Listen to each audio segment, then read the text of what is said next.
Mr. Fix-It with the Bed Shed Kilbeggan. Need a new bed or mattress? Our helpful and experienced team will be only too happy to guide you to the best choice for you. Find the Bed Shed on Facebook and Instagram. Miserable New Year, Brian. How are you? I'm good, thank you.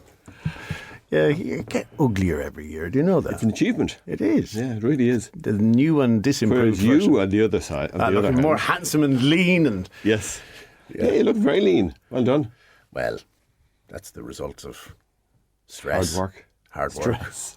Sweating. Yes. Shall we get down to BIY? Go on then. BIY. We're going to do BIY What's this that? year. Let's try. What could BIY be?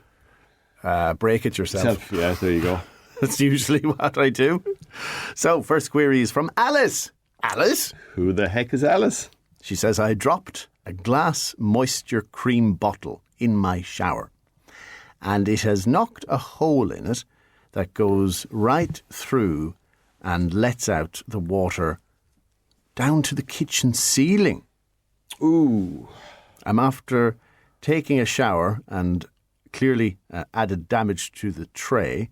So it means I'll have to retile the whole bathroom if I can't get matching tiles. And considering the bathroom was tiled 18 years ago, that's probably going to be impossible. Yes. Okay. Yeah. So yeah. So if she takes up the tray, she takes up the tray. Yeah. So that to lift the tray without breaking tiles is almost impossible. And anybody who's ever had to do it before to try, and it's incredible. You think even if it was 5 years ago, it's incredible that tiles that, were all the rage 5 years ago, you just won't get them today as a rule. Now you can, bring them with you and traipse around the place, or what I'd always say nowadays is send an email, take a good picture with measurements and send an email to various suppliers, and, you just might strike it lucky. Are you better off buying a surplus amount when you do the job? Always. So you have spares? Always, yeah. Any rule of thumb on how many? No, even a square metre or two would be plenty. It's usually very little that gets damaged, be it floor. Sometimes on a floor tile, you could drop something like that, like this lady here Alice, who dropped something, a glass, something on a tile. In a bathroom, it can happen. You drop in the floor tile, it can crack. Simple as that. Drop your phone. Isn't that a nice decoration? Oh, no. Lovely pattern. Yeah. Did it deliberately.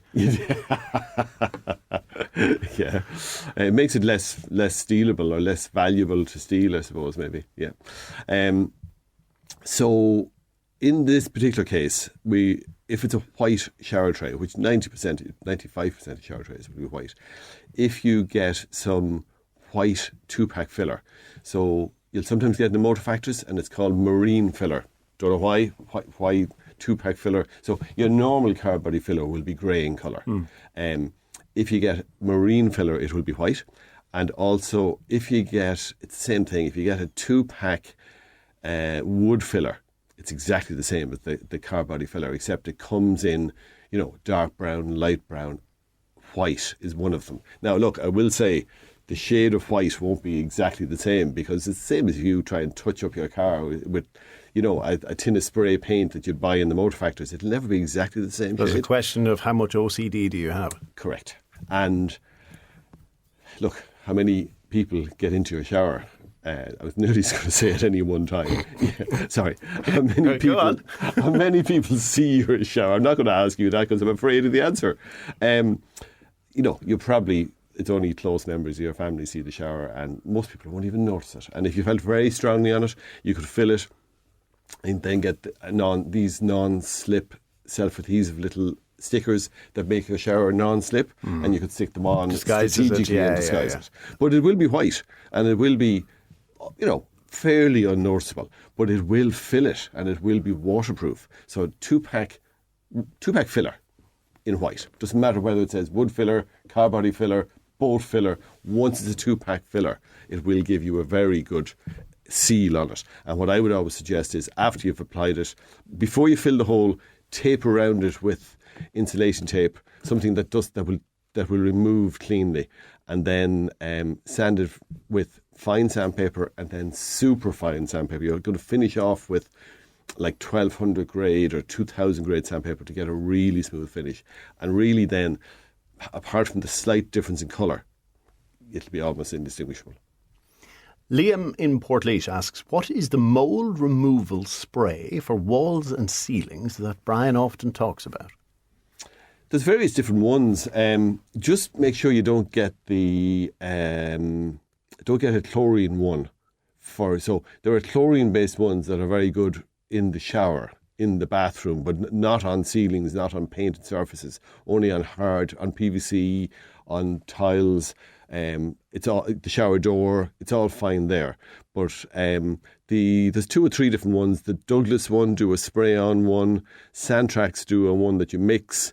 They work better long term because, as we always say, you apply twice. You put on once to kill it, and then you wash it off, and then you apply it a second time and don't wash it off, just to leave a residue behind that makes it harder for the mould to grow into the future.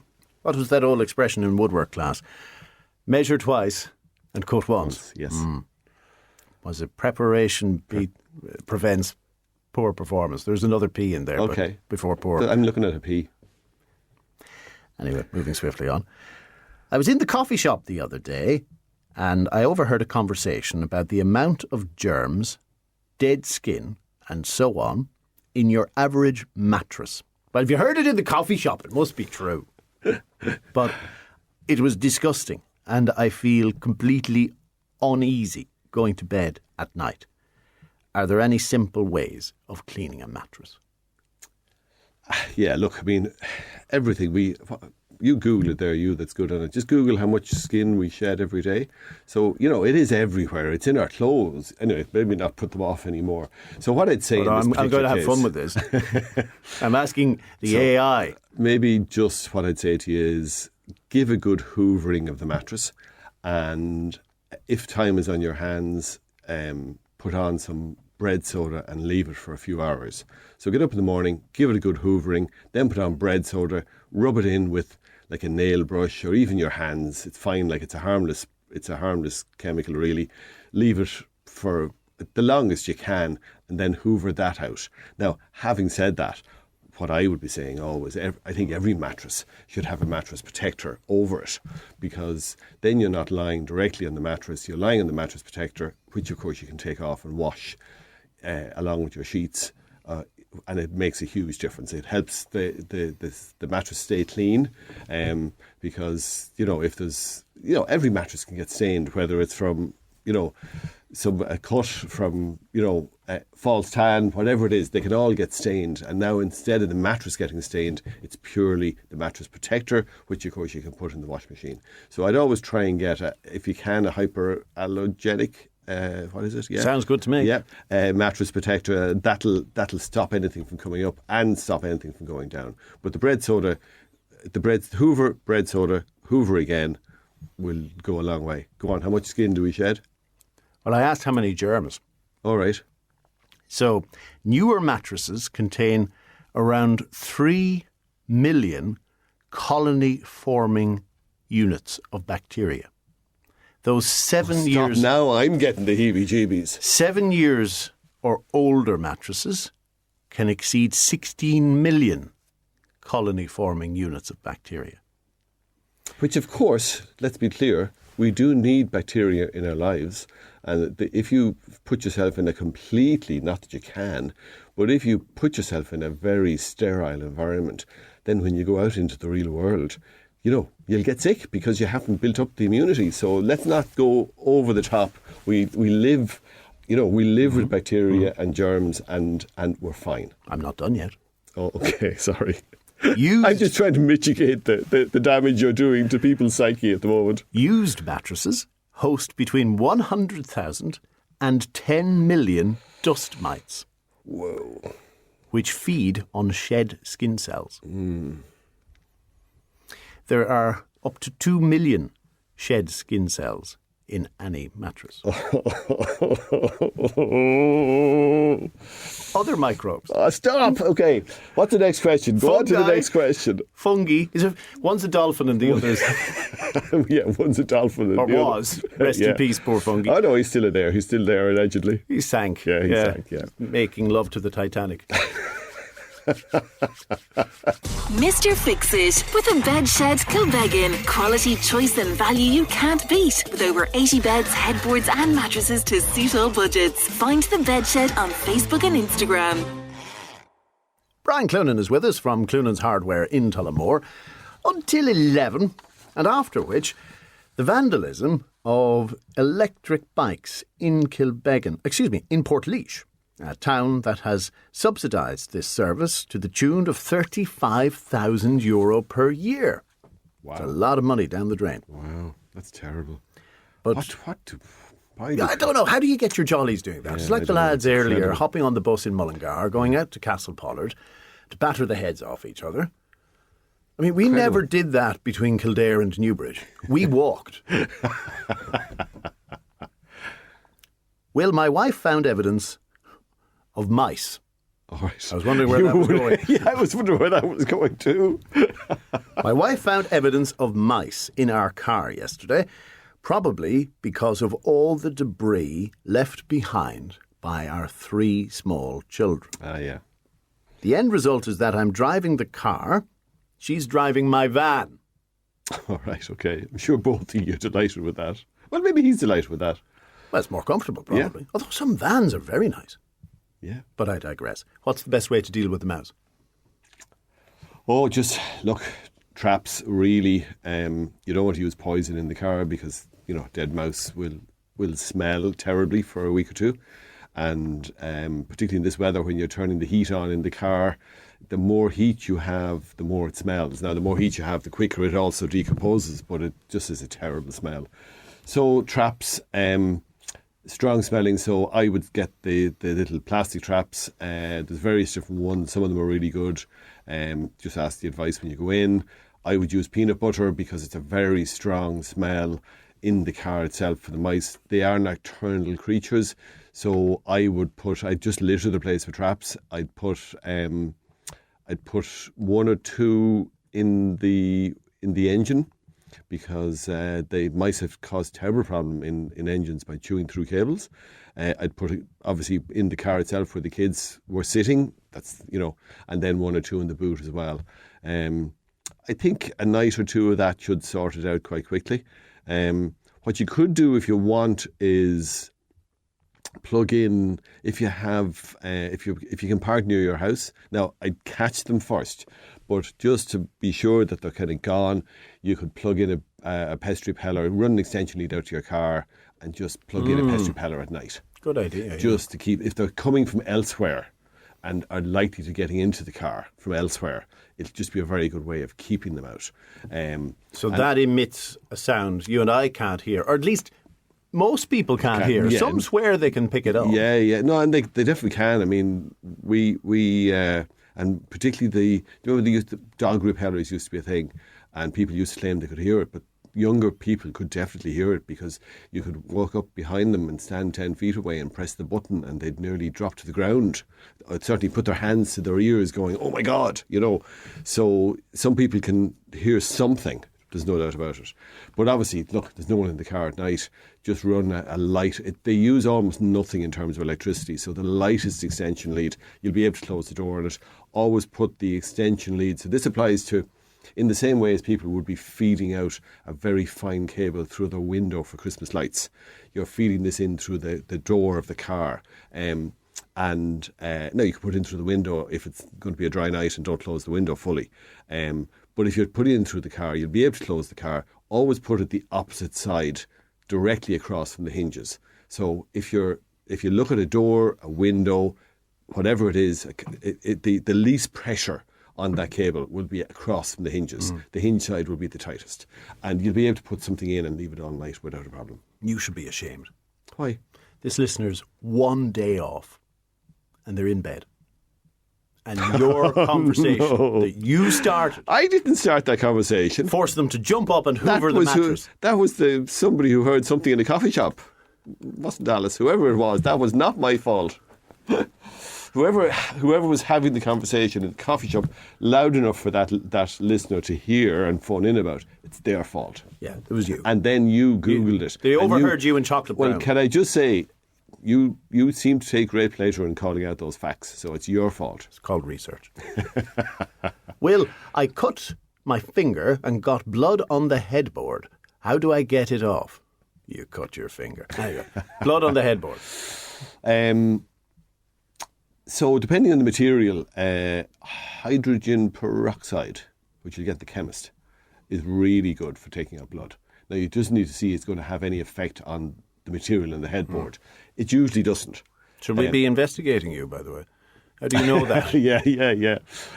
So suffice to say, we got a new couch, and it was just off-white in colour, and had it 4 days, and one of the dogs went into heat. Okay. Without us realising it. Yes. So hydrogen peroxide worked well. So what I did was, in this case, go to the back of the headboard where you can't see. The material will be folded over around to the back of the headboard. There's no blood there, but just put on the hydrogen peroxide, leave it on for a short while, and then wash it out and see, does that have any negative effect on it? And actually, one of the ways of absorbing it back out is, we mentioned the bread soda earlier. What I did was I put on the hydrogen peroxide, left it for a while, and then put on the bread soda, and that absorbed right up into it and took it all off without a problem. Good point being made by a listener here on beds and what may be contained in them. Yes. When you stay in a hotel and you pay a huge, huge price for the privilege, yes, imagine all of the skin cells and germs in a hotel bed. At least in your own bed, they're your skin cells. Yeah. Right. But look, you have the sheets. You have the sheets there. And I think a lot of hotels now use mattress protectors. And they're using it for their own selfish reasons, which is to make sure that the mattress is kept clean. Because, hotel bedrooms, activity can go on that ends up with mattresses getting stained. So I think nearly all hotel mattresses will have mattress protectors on them, in fairness, which will get washed regularly. Hopefully, very regularly. Mm-hmm. Jessie emphasises a mouse and a car don't go well together. A lot can go wrong and end up being very costly. So best advice is no food in car at all. I used to always have that rule when the kids were small. It used to drive them absolutely nuts. But because we had this in the past with customers coming into the shop, and indeed listeners, where cables were chewed through and the damage that was done, and also, like in the case of so many people have a genuine phobia about mice. And like if you're driving along and a mouse appears and you have a phobia about mice, that is potentially very, very dangerous. I remember my father one time driving in the van, and he had done a delivery, and he's, a mile down the road from the delivery, driving the van, it was open into the seats were open into the back of the van, if you like. Mm-hmm. And a cat appeared at his headrest. Meow. Yeah, but you can imagine you're driving along, listening to the radio, and this creature, which you can't really see, because it's behind you, but you're aware it's there, appears at the headrest. Potentially that could cause an accident. Did he turn around, bring it back, or did he just eject? He actually brought it back. He said it had to come from the house that he was delivering to, so he brought it back, in fairness to him. Will, you can buy mouse traps from Mr. Cloonan, and he'll even put the peanut butter on them for you. Yeah, do you have a supply ready to go? Yes, we do, because I'll tell you why. This is nuts. We used to sell a really good mouse trap that was pre-baited. Obviously very handy. And then, seemingly, it was decided, wait till you hear this, the bait in the mouse trap was not completely sealed. Therefore, the product inside could go off. Wow. Now, we're talking about, see your little fingernail? We're talking about the size of your little fingernail of peanut butter. And it could go off.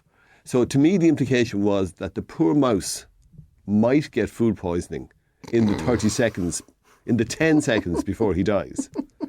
So they are not allowed to bring those traps into Europe. Honest to God, I'm not making this up. So we said, obviously... Or maybe you would chance licking it yourself.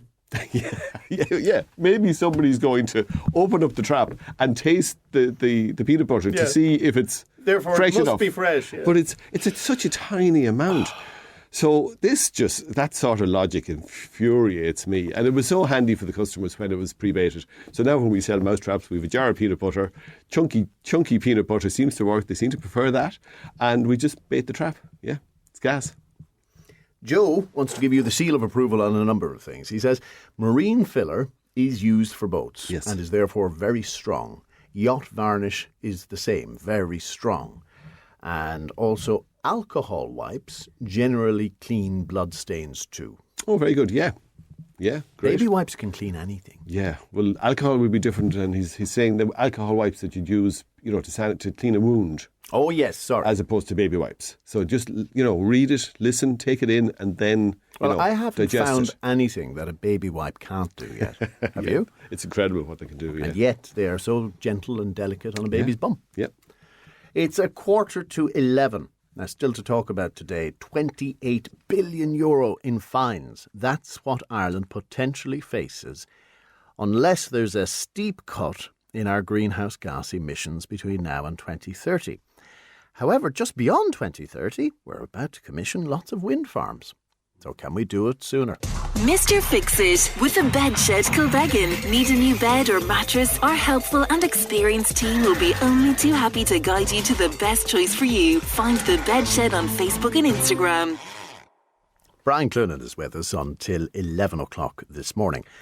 And our next question, and by the way, 083 30 10 103, text or WhatsApp, easiest way to get yours on air. Our next one says, we've moved into rented accommodation and it has a pellet stove, which, to be fair, throws out great heat. I'm wondering, can I use an ordinary vacuum cleaner to clean out the ashes? It really is very fine, dry dust. But I don't want to harm it, so I want to ask. No, that's the problem. It's because it's such a fine dust. So if you were going to use it... Now, look, you don't need to... Usually with a pellet burner, a physical cleaning, as in using a brush and like a paintbrush in all the crevices, means you don't need to use an ash vac. But if you need to use a hoover, you will. If you have a good hoover, you will destroy it, because the thing is so fine, and the problem is it just clogs up all the filters.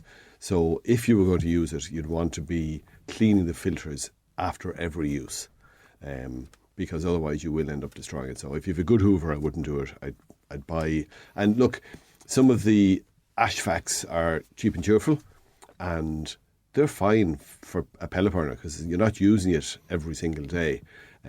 With a normal ash vac, you're looking for the triple filter with 3 different lots of filters on it, and that's the whole purpose, to stop the dust getting into the motor. And that's what you're looking for. You don't want dust getting into the motor. You need a very good filtration system. So I wouldn't take a chance on it.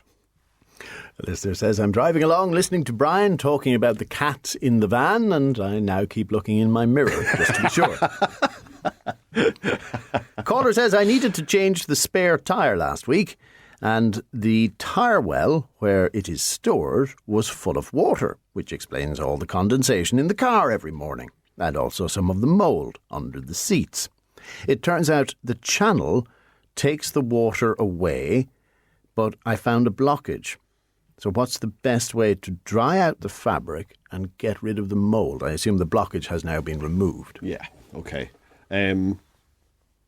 So I suppose 2 things. You want to absorb the moisture out of the car. So, I mean, if it's a windy day, if I don't know what it's like out there, I can see sunshine out there. So wind is good, but the problem is it's quite cold. Where are you there. looking? Sunshine. I can see sunshine reflected. It's grey cloud. Oh, okay. Maybe it's just grey reflected off the windows. But wind is very good, so you'd leave the doors open, in a windy spot and let the air blow through it. Alternatively, if you could... loads of people have them, so it's amazing if you ask the question of a friend group, has anybody got a dehumidifier? A plug-in dehumidifier. Loads of people have them. And the very same thing again, if you can feed an extension lead out into the car and leave it plugged in overnight, you will be amazed what will come out. And over the space of 2 or 3 nights, you'll get the car bone dry.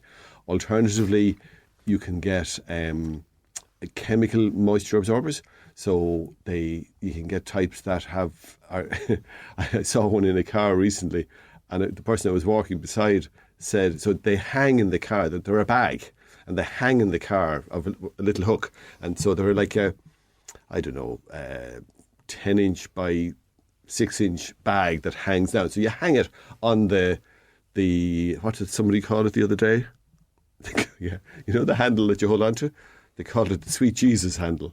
Go on. Oh, yeah. Because if you grab that, it's a case, oh, good Jesus. It was the reason you're hanging on to the handle. Yes. That was it, the good Jesus handle, or whatever he called it. But you hang them there. But there was someone walking by, and he said to me, well, he saw it in the car, and he said, geez, is that a plasma bag? What do you call it? The bag that you have. It looks exactly like the bag. For the intravenous. For the intravenous drip in the hospital. But it has chemicals in the top, and then they become moisture and go down into the bottom. Alternatively, the ones that you sit on your windowsill are fine. Put them in the car. But I would take them out when you're driving, because if you get a lot of moisture in it and they spill, that chemical can be quite corrosive. So you're probably better get 2 or 3 of the ones that you hang in the car. And then for the mould, just use one of the mould killers. Definitely not a chlorine-based one, because chlorine bleaches everything and it will destroy the material. But what you would do is you would either use the spray and spray it lightly, or get the one that you mix up yourself, and just what you would do is mix it up, put a rag into a bowl, wring it out. So now you have a cloth that's damp with the mould killer, but not dripping wet. Because, you're trying to dry out the car as well. But by wiping that over the mould. So first thing, hoover it. Hoover the mold, as much of the mould out. So a lot of the mould will be spores that are on the surface. And, fabric in a car is quite tough. The upholstery is quite tough. So by hoovering it at first, you're taking rid of all the spores and hopefully get 90% of it gone, and then clean it with the mould killer, which also has the effect of killing the spores. But I'd wipe everywhere with that. Just wipe it over the whole thing, so that the mould that hasn't started to become visible yet is also killed. Because often you'll have a patch where you can see the mould, and right beside it or in another area, the spores are there just waiting to spring into life, and they will spring into life. So by wiping over, you'll kill the mould spores and stop it getting worse. Next listener is Anne-Marie, who says, we bought our house 3 years ago. One of the many jobs we did before moving in was to gut and paint top to bottom, and the contractor put on what we were told was a washable paint with a silky finish. Now, it's a very busy house, and we have 3 small terrorists, also known as children. There are already quite a few splatters and marks on the walls that won't wipe off. So is there a better paint that can be used? Because I don't especially like the silky finish either. Yeah, so look, things with paint, every year, paint technology gets better and better and better. So nowadays, nearly every brand does a scrubbable matte or a clean extreme, or one of these matte paints that are really as tough as the paint on your door. So years ago, the paint that you would use on the door would be an oil-based gloss paint, and now, because of technology, you would normally go a satin paint, and it will be water-based. But it will be as tough as the oil-based gloss, but it won't have a shine. But nowadays, they've perfected, and as I say, nearly every brand has it. It's a scrubbable or very tough, washable matte paint. And because it's matte, then it doesn't show up discrepancies. So if you have a shiny paint, a silk paint, a mid-sheen paint, if there is a bump, a hollow, you will see it. But with matte, it disguises everything. And it is more expensive than an ordinary paint. It wouldn't be twice the price, but it is more expensive. But the beauty of it is, even without having to wash it, the paint doesn't stick to it in the first place. So it stays clean much, much longer. So if you're the sort of person that doesn't change the colour of the paint every second year, it will pay for itself in no time, because you won't have to paint it, never mind washing it, just in general use, because it stays clean so much longer. You won't have to paint it again for probably 3 or 4 times the length of time that you normally have to give a freshen up wash to, or a freshen up coat of paint, just to make everything look fresh again. You won't have to do that. So, next, a trick for mice in the car that yeah. I found very effective is to spray it with peppermint oil. Oh, very good. Must irritate them. How to cover glass table mats with contact. How to cover it. So you can get clear contact glass table mats. That's what it says, yeah. Okay, I wonder why. So sometimes people make their own table mats. So you might have a children's drawing and you decide I'm going to put that on, maybe it's on cardboard, and you'd stick it to a piece of cardboard and then put a clear contact. So contact is just a clear film, and you buy it in a roll or by the metre or whatever you want, and by putting it, so it's still used, all the schools buy it for school books. So if they buy in books for the book rental scheme or the free book scheme, obviously the cardboard surface on it gets dirty and grubby and marked very easily. By putting a clear contact on it, it makes it physically stronger because it's a plastic coating on it, but it also means that the books last so much longer. And you can buy the clear contact and put it on, and all you're simply doing is cut a piece bigger than you need and pull back. There's a backing on it, so you're pulling back the backing to reveal. You might only reveal an inch. So if you have a piece of contact that's 12 inches square, 300 mil square, you'd peel back 25 mil or an inch, stick that, and then keep pulling back and move your hand along to make sure there's no air pockets. Now, you'll always end up somehow with an air pack. With your best, despite your very best efforts, you'll often end up with a little air bubble that's hard to get out. So just pop that with a pin and then take the air out, and it will be absolutely fine. And that'll do a great job on it. I don't know why you'd see the original. The reason for it glass would be that it's already a very tough finish. So unless somebody has hand painted a design on top of the glass, and now they want to keep that. So the other thing they could consider doing there is just put an acrylic varnish on it. So you'd be putting an acrylic varnish, which is a water-based varnish, 2 or 3 coats, and it won't affect the colour of the paint, and it still will provide a very tough finish if you don't want to go with the contact. Brian, our time is up. Oh. Great to have you. Thanks very much, Will. And we'll chat again next Wednesday, 10:20. Thank you very much. David Hollywood is here with the rest of the programme, including how the state is facing potentially €28 million in fines within the next 4 years, and also how vandals have targeted electric bikes in Portlaoise, which are costing €35,000 to subsidise.